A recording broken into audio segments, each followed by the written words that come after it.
এখন আমরা আস্তে আস্তে যশবন্ত সিং ওয়ার মেমোরিয়ালের দিকে উঠছি। এখানে 1962 যুদ্ধে যে শহীদ হয়েছিলেন যশবন্ত সিং তার ওয়ার মেমোরিয়ালের দিকে উঠে চলেছি। দেখা যাক আগে গিয়ে আমরা কী কী আর দেখতে পাই। চলুন চলো। তো অলরেডি দেখতে পাচ্ছেন এখানে যথেষ্ট হাইটে রয়েছি আমরা। এখানে অক্সিজেনের একটু সমস্যা হচ্ছে হালকা হালকা। এবার সেখানে আমরা আস্তে আস্তে এগিয়ে যাব যশবন্ত সিং ওয়ার মেমোরিয়ালের দিকে। দেখা যাক। এর হাইট হচ্ছে 11,022 ফিট। সবাই আমরা আস্তে আস্তে ওপরের দিকে যাচ্ছি। অলরেডি দেখছেন আমার ভয়েসেই বোঝা যাচ্ছে কি অবস্থা। চলুন যাওয়া যাক।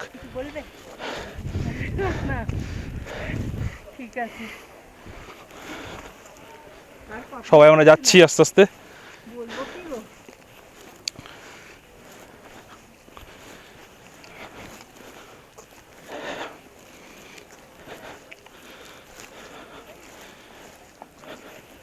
দেখছেন সবাই আস্তে আস্তে আমাদের সকল সদস্যরা উঠছে আমাদের সাথে যারা এসছেন অ্যাজ এ ট্যুরিস্ট গ্রুপ।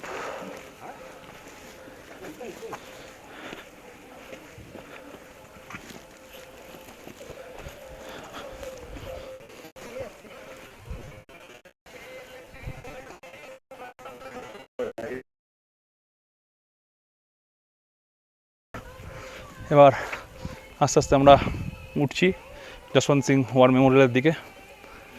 দেখা যাক আমরা কী কী গিয়ে দেখতে পাই। যথেষ্ট স্ল্যান্টেড বা আপস্লিফট জায়গা।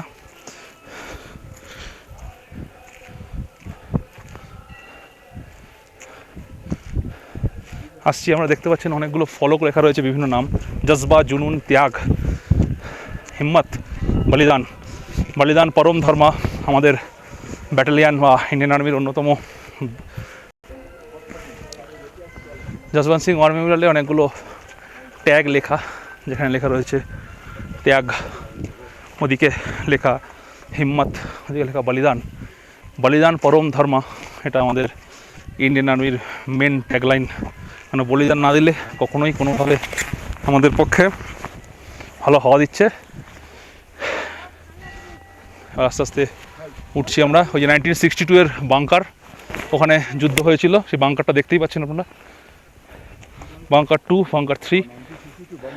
হ্যাঁ, অরুণাচলের এই জায়গা অবধি, মানে যশবন্ত সিংয়ের এই যে ওয়ার মেমোরিয়াল দেখছেন, এইখানে অবধি চীনের অ্যাটাক হয়েছিল নিচ থেকে। সেখানে আমরা আস্তে আস্তে ওয়ার মেমোরিয়ালের দিকে যাচ্ছি। দেখি আমাদের ইন্ডিয়ান আর্মি আমাদের জন্য কতটা ত্যাগ করেছিল, কতটা তাদের জীবনটাকে উৎসর্গ করে দিয়েছিল, সেটা দেখতেই আমরা আস্তে আস্তে এগোচ্ছি।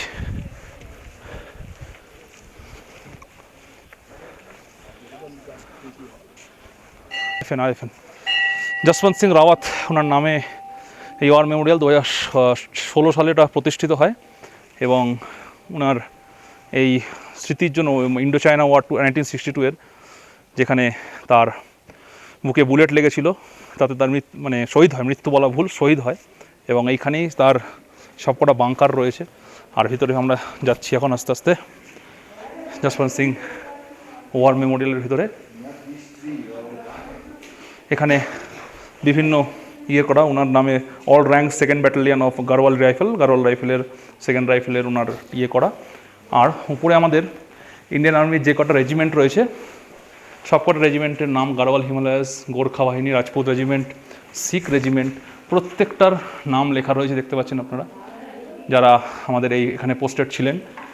প্লাস ওদিকে artillery regiment, Madras regiment, the grenadiers, the brigade of guards, Dogra regiment.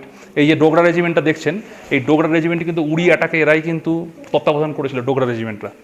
Dogra রেজিমেন্টের সব থেকে আর শিখ রেজিমেন্টরা 1965 আর 71-এর যুদ্ধে, যেটা আমাদের অলরেডি বর্ডার বইতে দেখিয়েছে যে মানে শিখ রেজিমেন্ট কতটা অ্যাক্টিভ ছিল 1965 আর 71-এর পাকিস্তানের এগেনস্টে লড়াইতে।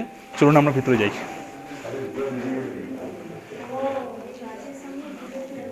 এটা পুরো ম্যাপিং দেওয়া রয়েছে আর এটা তার গাড়োয়াল রাইফেলসের পুরো ডিটেলস এই যে এদিকে হিন্দিতে লেখা, এদিকে ইংরেজিতে লেখা, যে battle of Nuranang 4th battalion Garhwal রাইফেলসের আন্ডারে এটা পুরোটাই রয়েছে। আর তার ডিটেল হিস্ট্রি দেওয়া আছে, আপনারা পেয়ে যাবেন এখানে। এই যে আমাদের যশবন্ত সিং রাওয়াত, আর এই তৎকালীন সেখানকার যে টেলিফোন বা কমিউনিকেশনের মেন উৎস ছিল সেটা নিয়ে বলা হতো। আর যশবন্ত সিং রাওয়াত, ওনাকে স্যালুট আমাদের পক্ষ থেকে, ওনাকে স্যালুট আমার পক্ষ থেকে। ল্যান্স নায়ক ত্রিলোক সিং নেগি অ্যান্ড গোপাল সিং হুসেন, এরা ছিলেন সেই সময়কার একদম এই যে দেখছেন স্টেন মেশিন গান MK5, তো সেই ওয়ারে ব্যবহৃত হয়েছিল, ভাবতে পারছেন তখনকার টেকনোলজি আর এখনকার টেকনোলজি। আর এই যশবন্ত সিং রাওয়াতের টোটাল যে পদক বা তার কী ছিল না ছিল তার পুরো ডিটেলসটা এখানে দেওয়া রয়েছে। আর তার বিভিন্ন ফলক টলক লেখা, এই যে 3জন ব্যাটালিয়ানের নাম লেখা। সো ওনার বীরত্বের কথা কিন্তু এখানে লেখা রয়েছে। এখানে রোজ এখানে পুজো হয়, ওনাকে স্মরণ করা হয়। তাহলেই উনি হয়তো, এটা সেটা সঠিক জানা নেই আমার, কিন্তু গাছের বাইরে লেখা আছে এই গাছ সম্পর্কে এখানেই মারা গিয়েছিল, সেখানে ওনার স্মৃতিসৌধ এখানেই করা।